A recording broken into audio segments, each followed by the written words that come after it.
Ladies and gentlemen, welcome to the VandySports podcast. Here's your host, Chris Lee. Commodore fans, on your feet.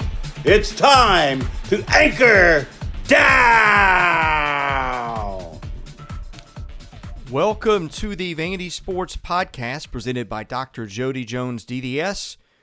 We're part of the 440 Sports Network. I'm your host, Chris Lee. Our guest today, he's a new name, but he's going to become a familiar name.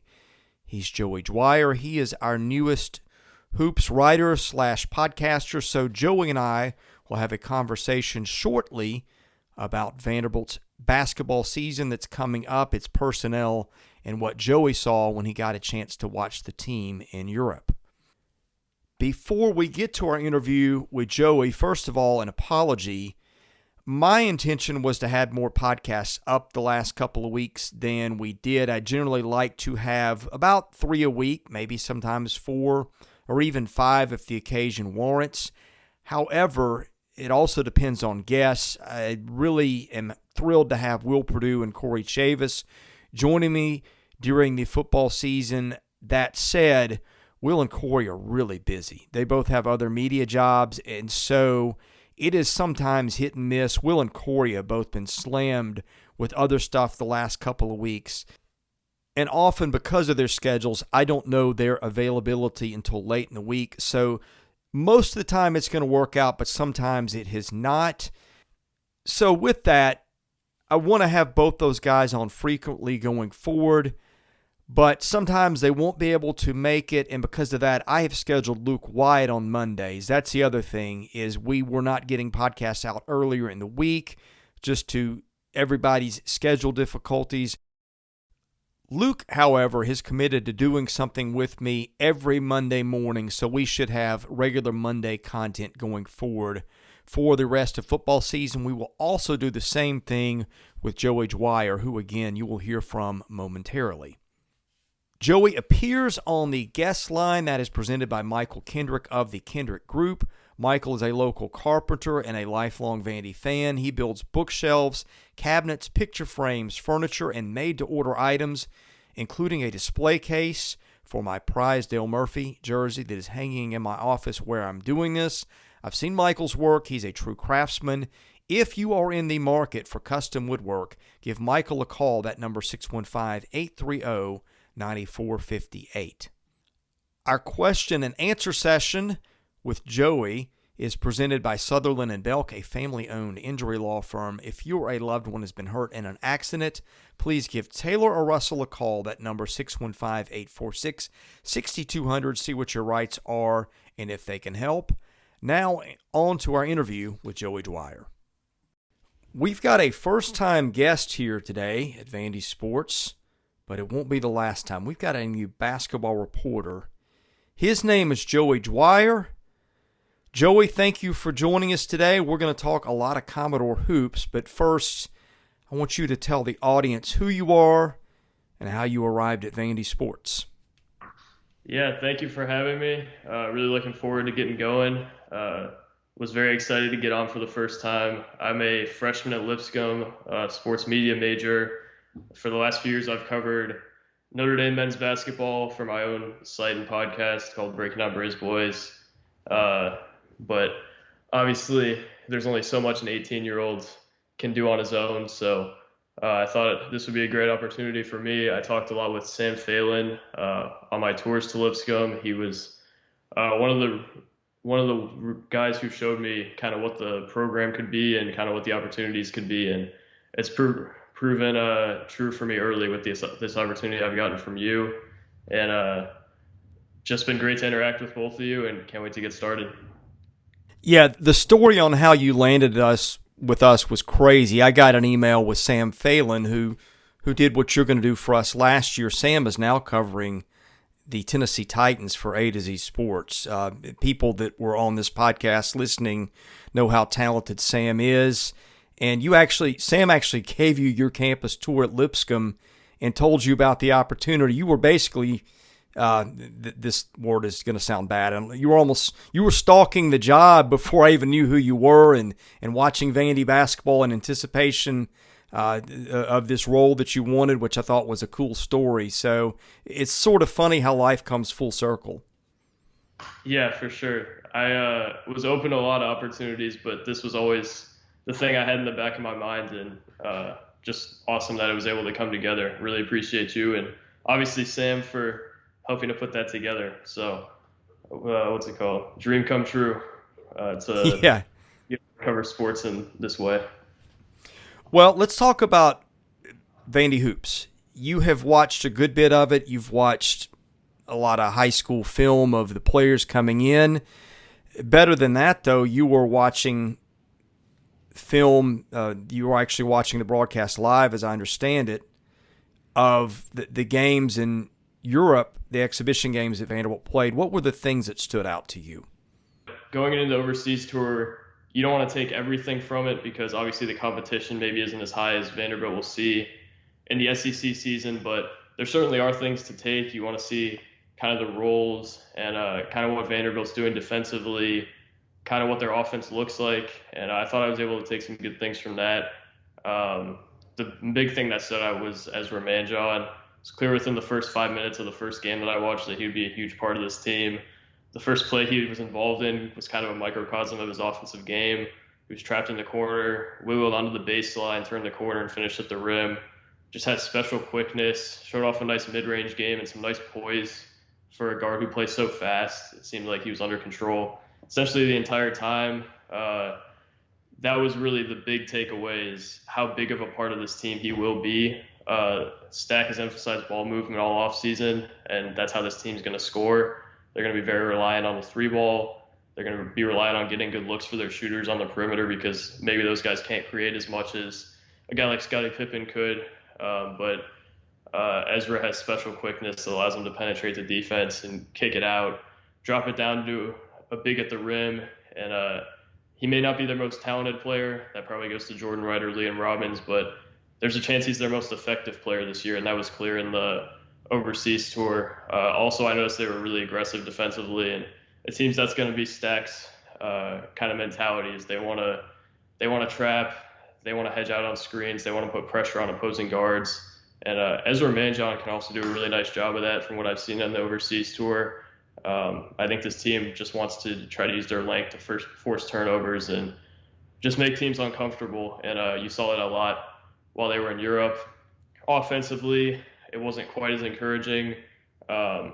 They seem to be somewhat three-point reliant and set reliant, so their margin for error is a little bit smaller, but with a guard who can get downhill like Ezra can, and then guys like Jordan Wright, Miles Studi on the perimeter who can knock down shots and maybe create for themselves a little bit. I think this team has the makings of a team that it could at least compete with some of the better teams in the SEC. Maybe they don't have the offensive firepower to beat them from what I've seen, but if the trapping and the hedging was as effective as it was overseas, which maybe it won't be quite as effective, I'm sure this team could really compete, and it's a team that seems to have a little bit of an edge about them. So overall, liked what I saw. There were certainly some encouraging things from the newcomers, Ezra obviously, and then Emmanuel Ansong.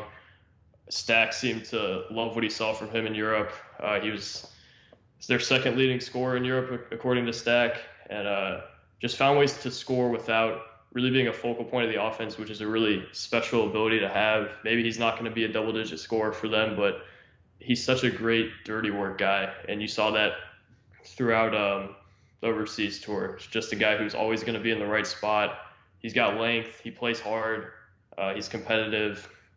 And just does the little things. He rebounds, he fights on the glass, he defends, he's in the right place offensively, makes the right play, and just a lot to like from the transfers. And then Paul Lewis, someone who really stood out to me, probably going to be their backup point guard, or at least in the running for that against Trey Thomas and Noah Shelby. I think he's one of those guys that may not be a flashy offensive player, but even as a freshman, is a guy who knows how to run the offense, makes the right read, can hit shots when he's open, and will probably develop more of an offensive skill set over the years. Noah Shelby, I didn't see a whole lot from in the overseas tour. I don't think he played very much. But obviously the shot is what you hear most with Noah Shelby, and I think that's part of the reason why he's competing to be a guy in the back end of the rotation this year as the backup point guard, just because of how much that shot plays in the SEC. Obviously, he's not a finished product as a freshman, but that shot can get you on the floor and can have you be an effective guy early on. So a lot to like from the newcomers. There's still a few that I'll mention later, but overall thoughts, I think Vanderbilt had some really nice additions in the offseason, and they're going to have some uphill climbing against some of the talent of the SEC, but they seem to know what their identity is going to be, and that's a defensive, aggressive team with a little bit of a edge to them. And I think offensively they're going to have to work out some kinks, but this is a team that has potential to be competitive in the SEC this year. Okay, a lot to unpack there. The point guard is where everything's going to change. And I think Stackhouse wants his point guard to be a pass-first guy, which I seem to sense that Manjon is more that guy than Pippen was. Now, I don't think they are better off without Pippen. But it's certainly, and you've seen Pippen play, I know. Mm-hmm. I think the way the offense runs will be probably different just based on who's running it and what Stack really wants out of that offense. Mm-hmm. For sure. Ezra is more of kind of your downhill pass first type guard from the looks of it. Scotty is a guy who wants to get his own, and Vanderbilt frankly needed him to get his own. Ezra, I think, is going to be able to do that a little bit, but obviously you're right, is going to be your pass first type guy who's going to penetrate the defense and kind of start the chain of events more than Scotty did a little bit, at least from the looks of it so far. I want to talk about Emmanuel Ansong, because that transfer, I think, went way under most people's radars. And frankly, with the freshmen and that highly rated class and a point guard transfer coming in, you almost forget about him. But I know that you texted me yesterday. You think that he will surprise a little bit. Does he remind you of anybody? I know you watch a lot of ACC ball. You've watched a lot of SEC ball. He's kind of an undersized, grinding, I don't know, kind of a power forward in a small forward or a shooting guard's body. Is that a good way to describe him? And is there anybody that you compare him to style-wise that you've seen before? The thing that I really liked about him was that Notre Dame didn't have a guy like that. So it was a nice change of pace to see a little things guy like that. You look at him, you look at the profile, it's a double-digit scorer at Green Bay who was a late addition, a little bit undersized for his position, doesn't have a ton of floor game, probably won't be a double-digit leading scorer type, but you just watch him and the profile goes out the window. It's a guy who just makes the right play. He's such a great, I think the dirty work term gets used a little too much at times, a little too generously, but this guy personifies kind of the dirty work, off the ball, make the right play kind of guy. May only score 5 to 7 points a night, but he's going to do everything else right. And I think he's a nice addition for Vanderbilt, and even one that people might not notice throughout the year how effective he is. I think he'll be a guy who he's going to defend, he's going to rebound, he's going to do all the little things for you. And maybe he won't be noticed all the time, but he'll certainly have an impact when he's on the floor and will be a really nice spark plug for them, assuming he comes off the bench. This season of the VandySports podcast has been made possible by my friend Dr. Jody Jones, DDS. When it comes to general or cosmetic dentistry services, Jody is the best in Nashville. Just check out his client list. It testifies to that.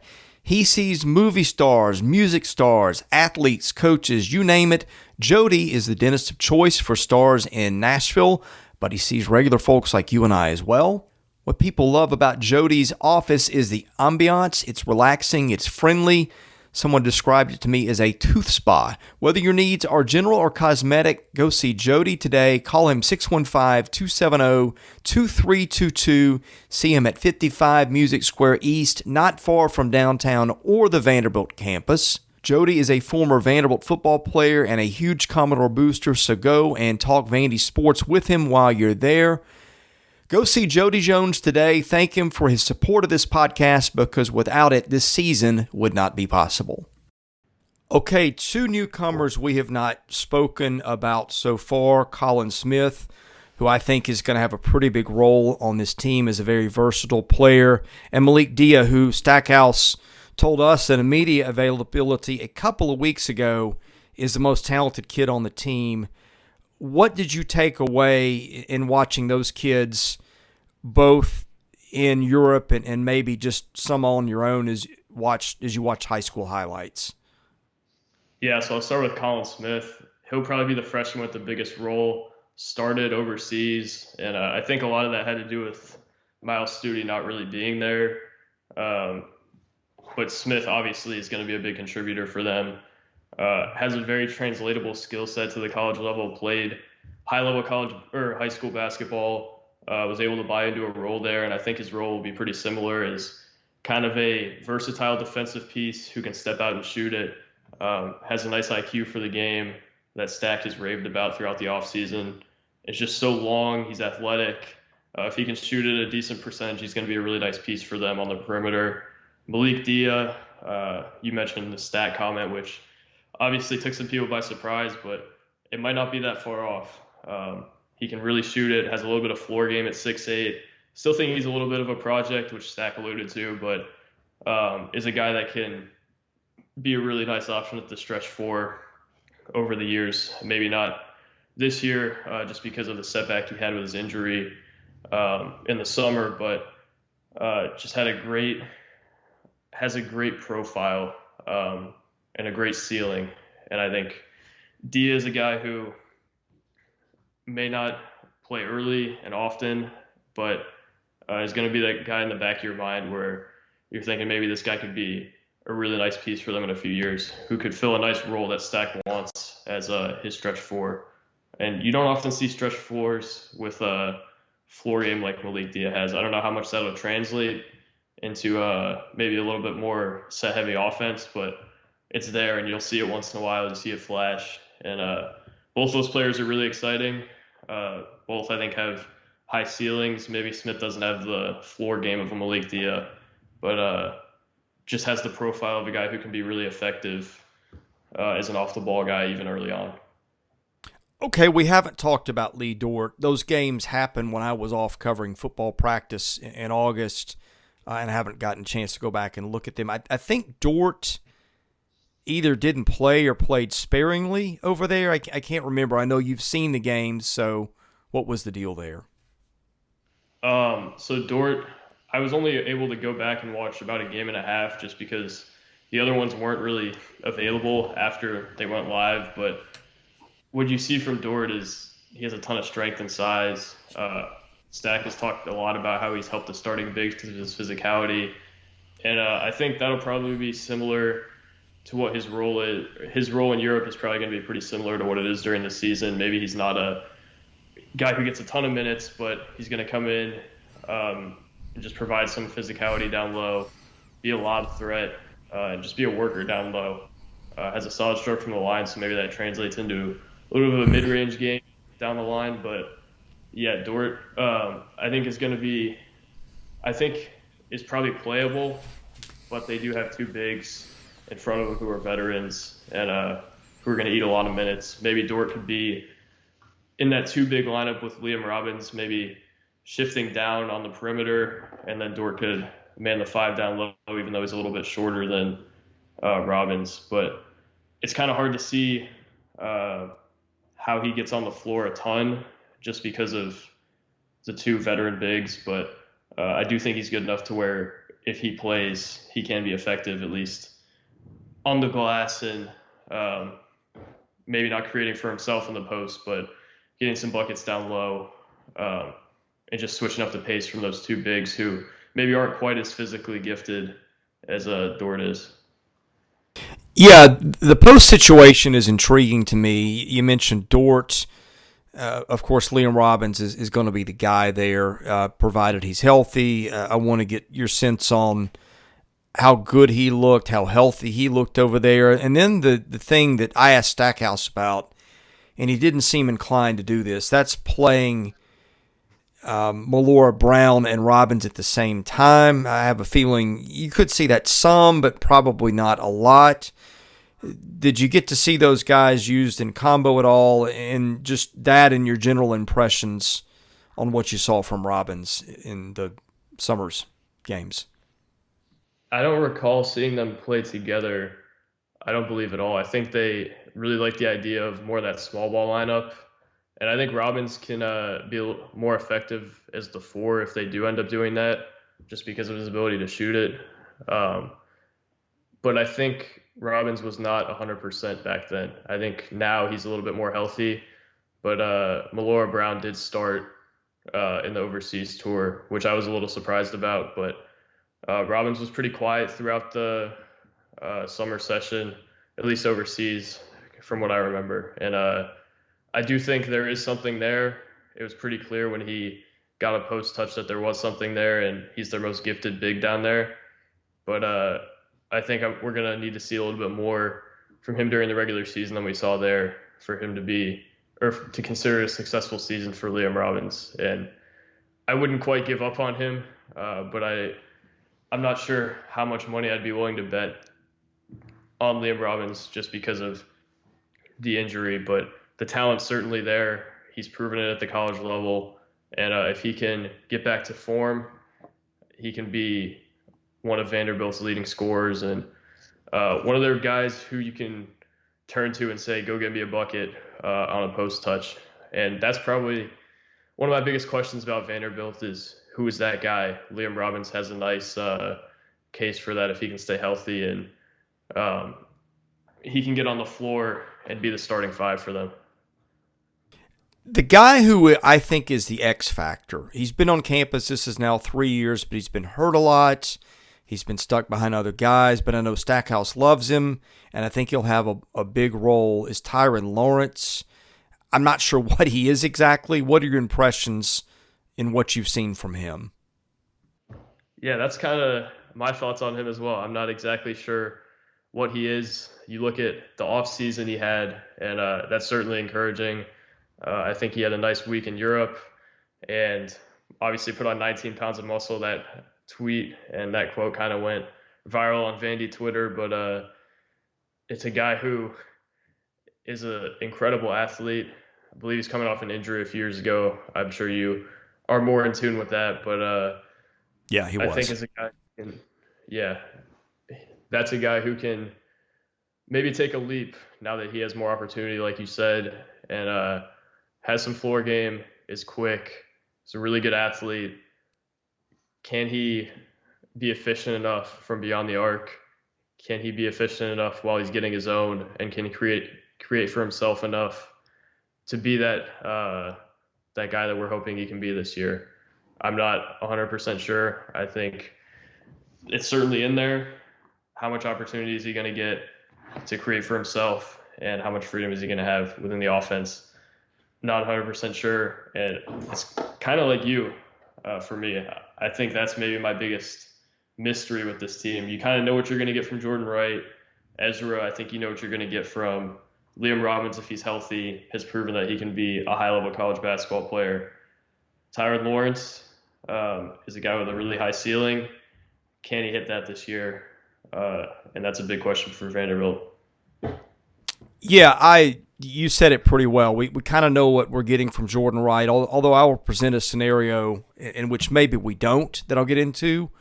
But I deliberately did this. We didn't talk about Trey Thomas or Jordan Wright because I feel like we have a pretty good idea of what their skill sets are. But I'm just curious what your impression was of those guys from what you saw in the summer. Jordan Wright, I think I kind of know where you're going with that proposal of maybe I wonder if you were talking about maybe he steps up and becomes more of an off the bounce guy like we saw in the Belmont game and NIT.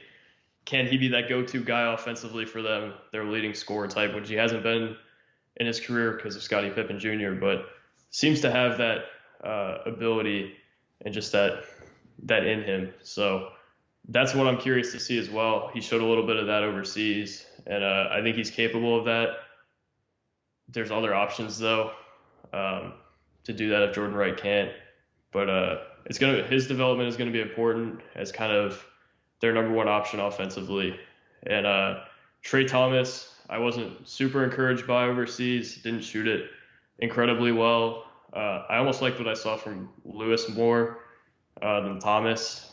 But it's a veteran presence who is getting point guard reps, and I'm sure Stack likes just to have guys or veterans in that backcourt room. And Thomas is going to get an opportunity early, I presume, and it's going to be his job to lose to those freshmen, I assume, at the backup point guard spot. Am I saying he can't get beat out? Definitely not, because Paul Lewis, I think, showed a lot during the summer and had a lot of really encouraging signs. And Noah Shelby, obviously talented, a top 150 guy out of high school who can really shoot it and brings a lot offensively. Trey Thomas, I wasn't overly impressed by in the summer session and would like to see a little more from kind of as we get into the season. I think he certainly has to prove it in game action, unlike a lot of these guys who showed a lot overseas. Yeah, just as a note, they're listing Thomas an inch taller than he was a year ago. I don't know how much difference that makes, but just as a note, there it is. Oh, okay, we have covered a lot of ground today. Was there anything that you saw or stood out from watching video of these players, whether it was the overseas games or just watching the newcomers in their past careers that stood out to you that we haven't gotten to today? Nothing in particular. I just think it's hard to overemphasize the impact that Ezra Manjon is going to have on this team and how important what he can do is to this team. Obviously, his ability as a natural point guard and his ability to start the chain of events is going to be crucial for Vanderbilt. If he can be one of the better creators in the SEC, that's going to be huge for them, because I don't know how much Vandy has in terms of shot creation, and they're going to need it to start with ball movement and to get their shooters looks. And Ezra is going to be a big catalyst to that. How much can he get the defense on their heels so that Vanderbilt can keep swinging it and get good looks? I just think the big questions for this team is just kind of who steps up as maybe an alpha on the floor. Is Jordan Wright stepping into a legitimate role as a go-get-me-a-bucket guy? Is Ezra becoming one of the better playmakers in the league? Is it Liam Robbins maybe being their anchor defensively and being an offensive contributor like he was at Minnesota? Is it Colin Smith maybe developing into a nice defensive piece and a high percentage shooter? Tyron Lawrence could take that jump as well. So a lot of questions with this Vandy team. But I think we'll see a lot of those answers early just because of the eye test.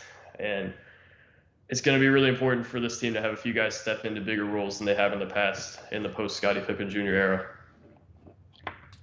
All right, Joey, it's been a lot of fun to do this. We got a lot more of these coming. We'll probably have a couple more before the season starts, which, goodness, not that far away. November 7th against Memphis.